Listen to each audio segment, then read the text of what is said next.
Hello दोस्तों, आप सभी का स्वागत है मेरे यूट्यूब चैनल नर्सिंग कैरियर में। तो आज हम बीएससी नर्सिंग थर्ड सेमेस्टर के एमएसएन में रेस्पिरेटरी सिस्टम की डिसीज अस्थमा पढ़ेंगे। पहले इसका ओवरव्यू ले लेते हैं। पढ़ेंगे इंट्रोडक्शन या डिफिनेशन ऑफ अस्थमा, यानी कि अस्थमा क्या है, कॉजेज किस वजह से होती है, टाइप्स या कितने टाइप का है, पैथोफिजियोलॉजी या कैसे अफेक्ट करती है आर्गन को अपने step by step, clinical manifestation या साइन एंड सिम्टम्स, उसके क्या क्या साइन एंड सिम्टम्स हमको देखने को मिलेंगे, डायग्नोसिस इवैल्यूएशन, अब डिसीज होगा ये तो उसको कैसे डायग्नोस करेंगे, क्या क्या उसके टेस्ट करेंगे, एंड मैनेजमेंट, अब उस डिसीज का मैनेजमेंट कैसे करेंगे। हम इसका दो टाइप से मैनेजमेंट करेंगे, medical management and nursing management. अब आते हैं अस्थमा की डेफिनेशन पर। Asthma is a chronic lung disease that inflamed and narrow the airway. Asthma एक क्रोनिक लंग डिसीज है। क्रोनिक लंग डिसीज का मतलब होता है ऐसी डिसीज जो काफ़ी लंबे समय तक चलती हैं और जल्दी क्योर नहीं होती हैं, उसे हम क्रोनिक डिसीज कहते हैं।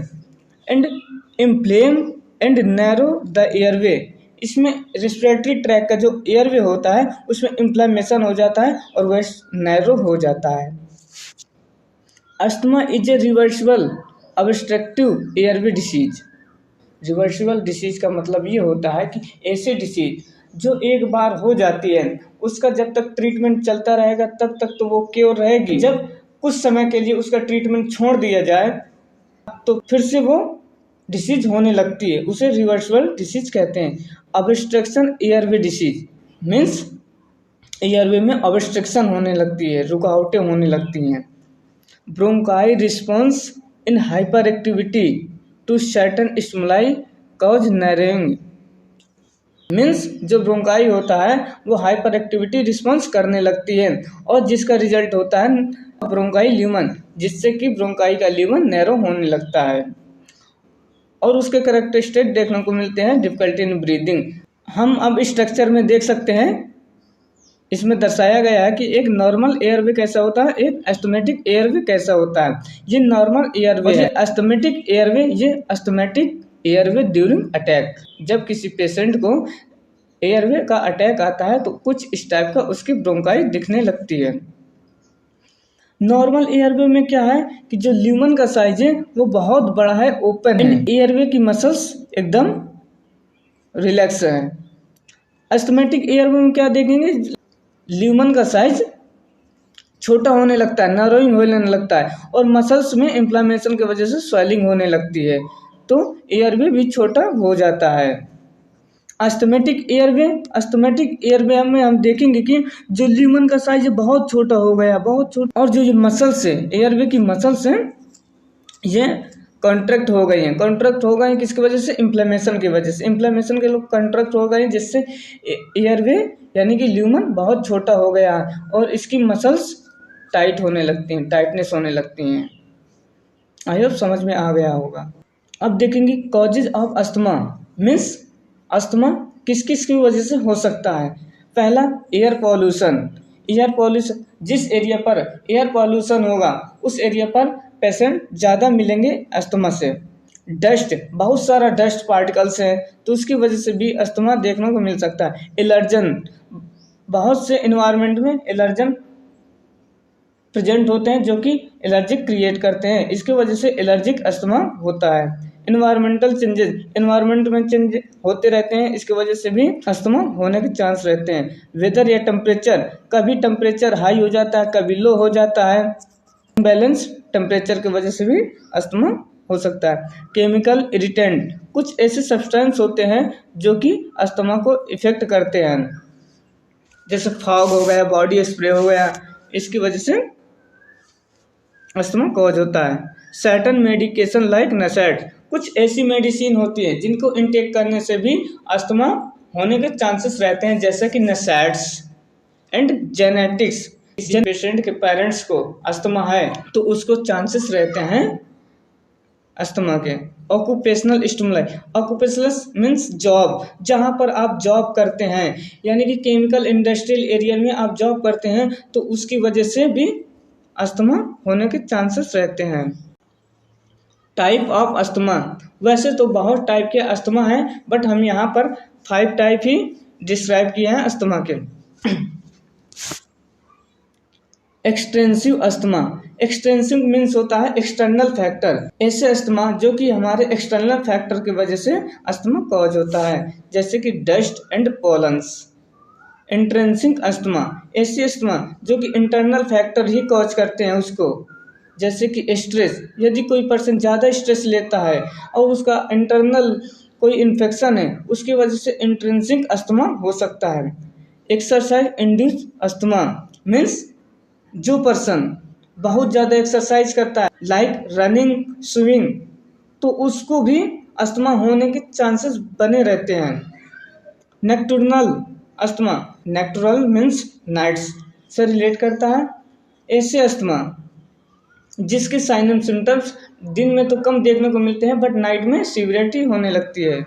ऑक्यूपेशनल अस्थमा, ऐसा अस्थमा जो कि ऑक्यूपेशन से रिलेट करता है, जैसे जॉब, जैसे कि आप लोग केमिकल इंडस्ट्रियल में वर्क करते हैं, तो वहाँ पर कुछ ऐसे फॉर्म्स या गैसेस होती हैं, केमिकल सब्सटेंस होते हैं जो कि आपको इरिटेट कर सकते हैं और अस्थमा कॉज हो जाएगा। Pathophysiology of asthma. First step, trigger factor. Trigger factor means जितने भी हमारे पॉजिटिव एजेंट आते हैं, like environmental factor, pollens, fog, body spray, ये सब जितने भी फैक्टर हैं ये हमारे एयर के थ्रू रेस्पिरेटरी ट्रैक में आएंगे और कॉज कर देंगे इन्फ्लेमेशन। जब एयरवे में इन्फ्लेमेशन हो जाएगा तो हमको 3 चीज़ देखने को मिलती है। हाइपर सिक्रेशन, म्यूकस का हाइपर सिक्रेशन हो, एंड मसल्स का कॉन्ट्रैक्शन, एंड ब्रोंकाई मेम्ब्रेन में स्वेलिंग। ये तीनों चीज़ देखने को मिलती है जब हमारे एयरवे में इन्फ्लेमेशन होता है। जब म्यूकस का सिक्रेशन ज़्यादा होगा, मसल कॉन्ट्रैक्शन होगा और ब्रोंकाई मेम्ब्रेन की स्वेलिंग हो जाएगी। जब तीनों चीज़ हो जाएगी ये, तो एक सिम्टम्स बनेगा, नैरो ब्रीदिंग पासेस, मीन्स जो ब्रीदिंग का पाथवे होगा नैरो हो जाएगा, संकरा हो जाएगा, जिससे कि हमको कुछ साइन सिम्टम्स देखने को मिलेंगे, wheezing, cough, shortness of breath and tightness in chest. अब हम आसान भाषा में यहाँ पर स्ट्रक्चर के थ्रू समझेंगे, पर हम स्ट्रक्चर के थ्रू ये सब समझेंगे। जैसे कि ये हमारा नॉर्मल एयरवे है, अब इसमें कुछ म्यूकस की ग्लैंड पाई जाती हैं या म्यूकस सेल पाई जाती हैं। ये हमने म्यूकस सेल बना दिया, एंड ये मसल्स बना दिए हैं, ये हमारे मसल्स हो गए, और ये मेम्ब्रेन हो गई। ये हमारा एक नॉर्मल एयरवे हो गया। अब अस्थमेटिक पेशेंट का एयरवे देखेंगे तो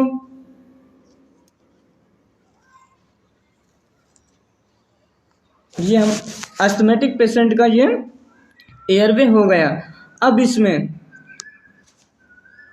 कुछ ग्लैंड्स हो गई जो कि म्यूकस का सिक्रेशन, जब ये म्यूकस का सिक्रेशन करेंगे तो ये कुछ इस तरह इन्फ्लेमेशन हो जाएगा, यानी कि मसल्स का कॉन्ट्रैक्शन। अब इसमें मसल्स का कॉन्ट्रैक्शन करा देते हैं, मसल का कॉन्ट्रैक्शन कराएंगे, ल्यूमन का साइज कम हो जाएगा, इनर मेम्ब्रेन में स्वेलिंग हो जाएगी, ये हम स्वेलिंग भी करवा दिए। अब आपको क्लियर दिखाई दे रहा होगा normal airway and asthmatic airway में। जो नॉर्मल एयरवे है उसमें जो ल्यूमन का साइज है एकदम वाइड है, चौड़ा है, जिसमें आसानी से हम एयर का इनहेल एंड एक्सहेल कर सकते हैं। बट जो अस्थमेटिक पेशेंट होगा तो उसका एयरवे कुछ इस तरह से होगा, जिसमें कि हम एयर तो लेंगे बट कम अमाउंट में एयर जाएगी, कम अमाउंट में एयर निकलेगी। बट जब भी इनहेल करेंगे या एक्सहेल करेंगे तो ब्रीथ करने में डिफ़िकल्टी आएगी और हमारे बॉडी का फंक्शन प्रॉपर नहीं कर पाएगा, जिससे कि चेस्ट पेन होगा, प्रॉपर ऑक्सीजन चेस्ट में जा नहीं पाएगा, प्रॉपर ऑक्सीजन पूरे बॉडी में जा नहीं पाएगा और इनहेल करने में प्रॉब्लम होगी तो चेस्ट पेन करेगा। आई होप समझ में आ गया होगा। Clinical sign and symptoms. सबसे पहले सिम्टम्स हमको देखने को मिलेगा shortness of breathing. Breathing pattern में उसको चेंजमेंट आएगा, पैटर्न शॉर्टनेस हो जाएगा। विजनिंग साउंड में कुछ खरखराहट की आवाज आने लगती हैं। डिफिकल्टी इन ब्रीद, जब भी वो सांस लेगा तो उसको दिक्कत महसूस होगी या डिफिकल्टी फील होगा। कफिंग, बार बार उसको कफ आएगा, खांसी आएगी। पेशेंट का चेस्ट होगा वो काफ़ी जकड़न जैसे फील करेगा, ये टाइटनेस जैसा फील होगा। म्यूकस प्रोडक्शन, और रेस्पिरेटरी ट्रैक से म्यूकस का प्रोडक्शन काफ़ी अमाउंट में होने लगता है। तो इसके कुछ साइन एंड सिम्टम्स थे। साइन एंड सिम्टम्स के बाद अब हम देखेंगे डायग्नोसिस इवैल्यूएशन। अस्थमा को पता लगाने के लिए हम कुछ टेस्ट परफॉर्मेंस करेंगे। पहला फिजिकल एग्जामिनेशन। फिजिकल एग्जामिनेशन उसका नीचे से लेकर ऊपर तक बॉडी का एग्जामिनेशन करेंगे। फैमिली हिस्ट्री, उसका फैमिली बैकग्राउंड चेक करेंगे। अस्थमा का पेशेंट है, किस वजह से उसको अस्थमा हुआ है, उसके फैमिली में किसी को अस्थमा तो नहीं था, उसके फैमिली मेम्बरों में किसी को अस्थमा तो नहीं था, और किस वजह से हुआ, ये सब family history, family background check करेंगे। स्पैरोमीटर, स्पैरोमीटर क्या है, एक टाइप की डिवाइस है जिससे मेजर करते हैं हम कि एक पर्सन कितना अमाउंट में एक्सहेल, ब्रीथ को एक्सहेल कर पाता है। पल्स ऑक्सीमेट्री, पल्स ऑक्सीमेट्री भी एक टाइप का इलेक्ट्रॉनिक डिवाइस होता है जिसमें कि हम पता करते हैं ब्लड स्ट्रीम में ऑक्सीजन का अमाउंट कितना है। चेस्ट एक्सरे, अब उस पेशेंट का चेस्ट एक्सरे कराएंगे। चेस्ट एक्सरे से ये पता चलेगा जो म्यूकस का प्रोडक्शन कितना अमाउंट में है, किस जगह है। Auscultation for breathing sound, breathing sound के लिए एक चेस्ट थेरेपी देंगे। अब अस्थमा का मेडिकल मैनेजमेंट देखते हैं, क्या क्या उसका ट्रीटमेंट है।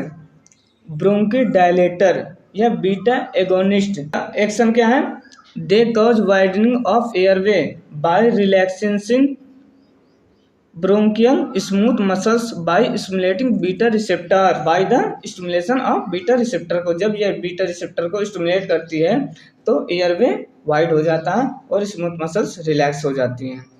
कुछ मेडिसिन के एग्जाम्पल है जैसे एल्बिट्रोल, साल्बिट्रोल एंड फॉर्मेट्रोल। अब दूसरी टाइप की मेडिसिन हमारी आती हैं जैंथिन डेरिवेटिव। इनका क्या फंक्शन है, relaxes smooth muscles of bronchi, bronchi की स्मूथ मसल्स को यह रिलैक्सेशन प्रोवाइड करती हैं। मेडिसिन का एग्जाम्पल है थियोफाइलिन, डेरिफाइलिन एंड एमिनोफाइलिन्स।